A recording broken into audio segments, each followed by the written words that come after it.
सोचिए, अगर मैं आपसे कहूं कि 3i एटलस सिर्फ एक टेक्नोलॉजिकल ऑब्जेक्ट नहीं बल्कि कॉस्मोस में ट्रैवल कर रही एक आर्टिफिशियल इंटेलिजेंस हो सकती है।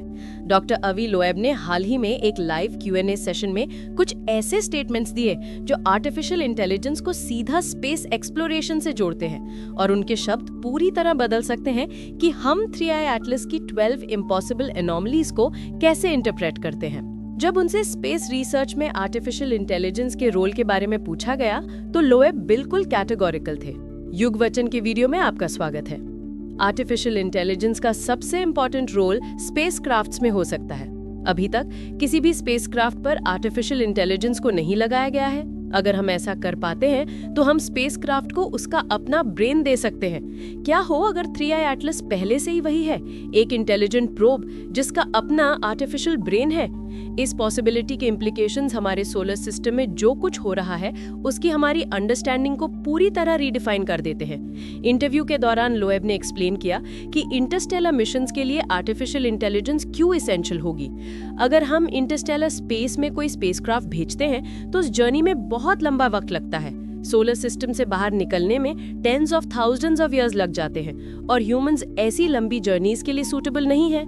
आर्टिफिशियल इंटेलिजेंस ट्रिप के दौरान बोर नहीं होगी। इससे भी ज्यादा सिग्निफिकेंट बात यह है कि लोएब ने ऑटोनॉमी की जरूरत पर जोर दिया। डेस्टिनेशन पर पहुंचने के बाद इसे जल्दी डिसीजंस लेने होंगे और ये ट्रांसमीटर से इंस्ट्रक्शंस रिसीव नहीं कर सकता।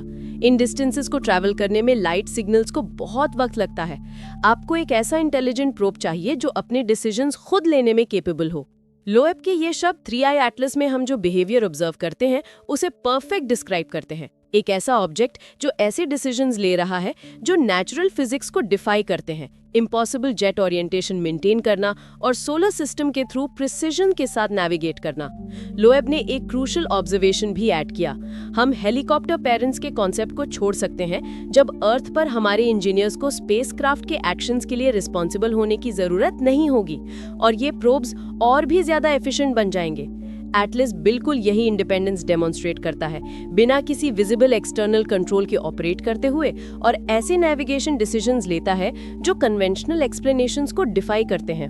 जब हम एटलस की 12 एनोमलीज को उस आर्टिफिशियल इंटेलिजेंस के पर्सपेक्टिव से एनालाइज करते हैं तो कुछ पैटर्न सामने आते हैं। 0.2% प्रोबेबिलिटी के साथ परफेक्टली अलाइंड रेट्रोग्रेड ट्रैजेक्टरी ये सजेस्ट करती है कि ये प्लानिंग है, चांस नहीं। मार्स, वीनस और जुपिटर के पास से गुजरने का प्रिसाइज टाइमिंग, जिसकी प्रोबेबिलिटी 0.005% है, इंटेंशनल नेविगेशन की तरफ इशारा करता है। सन के परपेंडिकुलर वो जेट्स जो मिलियंस ऑफ किलोमीटर्स तक ओरिएंटेशन मेंटेन करते हैं नेचुरल रोटेशन को इग्नोर करते हुए, वो बिल्कुल उस तरह का एक्टिव कंट्रोल डेमोन्स्ट्रेट करते हैं जिसे लोएब ने इंटेलिजेंट प्रोब्स के लिए जरूरी बताया था। जैसे कि लोएब ने स्पेस आर्टिफिशियल इंटेलिजेंस के बारे में एक्सप्लेन किया, हम स्मॉल डिवाइसेस का एक स्वॉर्म भेज सकते हैं जो खुद सोचें कि अलग अलग सर्कमस्टेंसेस में क्या करना है और एक साथ वेरियस लोकेशंस पर नेविगेट करें। और उन्होंने सीधा एटलस के बारे में सवाल किया। फंडामेंटल क्वेश्चन ये है कि क्या इस ह्यूज ऑब्जेक्ट से टूटकर कुछ ऑब्जेक्ट्स अलग हो रहे हैं? क्या इससे स्मॉलर ऑब्जेक्ट्स ब्रेक अवे हो रहे हैं? वो नॉन ग्रेविटेशनल एक्सेलरेशन जिससे ऑब्जेक्ट के टुकड़े हो जाने चाहिए थे लेकिन जिसने उसके स्ट्रक्चरल इंटेग्रिटी को मेंटेन रखा, वो इंटेलिजेंट प्रोसेसिंग द्वारा कंट्रोल किए गए प्रोपल्शन सिस्टम्स की तरफ इशारा करता है, ना कि कियोटिक आइस सब्लिमेशन की तरफ। लोएब ने डिस्क्राइब किया कि एक स्पेस आर्टिफिशियल इंटेलिजेंस कैसे ऑपरेट करेगी। हम इस तरह स्पेस में और भी बहुत कुछ अचीव करेंगे। उन ऑटोनोमस प्रोब्स का जिक्र करते हुए जिन्हें अर्थ से कंट्रोल करने वाले हेलीकॉप्टर पेरेंट्स की जरूरत नहीं है। एटलस बिल्कुल यही ऑटोनॉमी डेमोन्स्ट्रेट करता है। इसके नेविगेशन डिसीजंस, जेट ओरिएंटेशन और एनोमलस बिहेवियर एक ऐसे सिस्टम को सजेस्ट करते हैं जो इंडिपेंडेंटली ऑपरेट करता है और प्रोग्राम्ड ऑब्जेक्टिव्स के बेस पर डिसीजंस लेता है। निकल के साथ इसका इंडस्ट्रियल मेटालिक कॉम्पोजिशन उन प्रोपोर्शंस में जो नेचुरल ऑब्जेक्ट्स में कभी नहीं देखे गए, वो एडवांस्ड इलेक्ट्रॉनिक सिस्टम्स के लिए कंस्ट्रक्शन मटेरियल्स हो सकते हैं। एक्सट्रीम वाटर डेफिशिएंसी जो सिर्फ 4% है, एक ऐसे प्रोब के लिए सेंस बनाता है जो प्रोपल्शन के लिए आइस पर डिपेंड नहीं करता। डॉक्टर आवी लोएब ने प्रोटेक्शन टेक्नोलॉजीज के बारे में भी स्पेक्युलेट किया। एक टेक्नोलॉजिकल ऑब्जेक्ट के केस में ये पार्टिकल्स या लाइट की एक बीम हो सकती है जो आगे के रास्ते को इल्यूमिनेट कर रही हो, ताकि माइक्रोमीटरॉइड्स के रिस्क्स को अवॉइड किया जा सके, जो कि 67 किलोमीटर पर सेकंड की स्पीड पर ऑब्जेक्ट को डैमेज कर सकते हैं।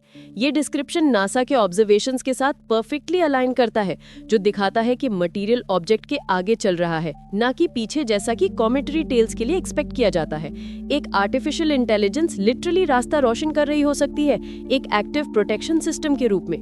नेगेटिव पोलराइजेशन जो नेचुरल ऑब्जेक्ट्स में कभी ऑब्जर्व नहीं की गई, वो सिंथेटिक मटेरियल्स या डिटेक्शन सिस्टम्स की तरफ इशारा कर सकती है। पेरिहीलियन के पास सन से भी ज्यादा intense blue brightness controlled energetic activity suggest करती है, ना कि पैसिव सब्लिमेशन। 1977 के वाव सिग्नल के साथ कोरिलेशन को एक नई डिमेंशन मिलती है जब हम आर्टिफिशियल इंटेलिजेंस को कंसिडर करते हैं। लोएब ने स्पेक्युलेट किया, शायद इसीलिए वाव सिग्नल एटलस की अराइवल डायरेक्शन से 9 डिग्रीज दूर था, या शायद एटलस ने थोड़ी अलग डायरेक्शन में स्टार्ट किया होगा। डेकेड्स या सेंचुरीज से नेविगेट कर रही एक आर्टिफिशियल इंटेलिजेंस ने सिग्नल ट्रांसमिट या रिसीव करने के बाद अपनी ट्रैजेक्टरी एडजस्ट कर ली होगी, जो एंगुलर डिविएशन को एक्सप्लेन करता है। लोएब ने कैलकुलेट किया कि 1977 में एटलस 3 लाइट डेज के डिस्टेंस पर था और वाव सिग्नल ट्रांसमिट करने के लिए एक न्यूक्लियर पावर प्लांट की एनर्जी चाहिए थी, लगभग 1 गीगावाट। एक ऐसी सिविलाइजेशन के लिए जो आर्टिफिशियल इंटेलिजेंस के साथ इंटरस्टेलर प्रोब्स बनाने में केपेबल है, ये एनर्जी आसानी से अवेलेबल होगी। ये सिग्नल प्रोब और उसके ओरिजिन के बीच कम्युनिकेशन हो सकता था, या कम्युनिकेशन सिस्टम्स का एक टेस्ट भी। लोएब ने टेक्नो सिग्नेचर्स की सर्च के बारे में भी ऑब्जर्व किया। आप टेक्नोलॉजिकल सिग्नेचर्स तब तक नहीं ढूंढ सकते जब तक आप उन्हें ढूंढ नहीं रहे हो।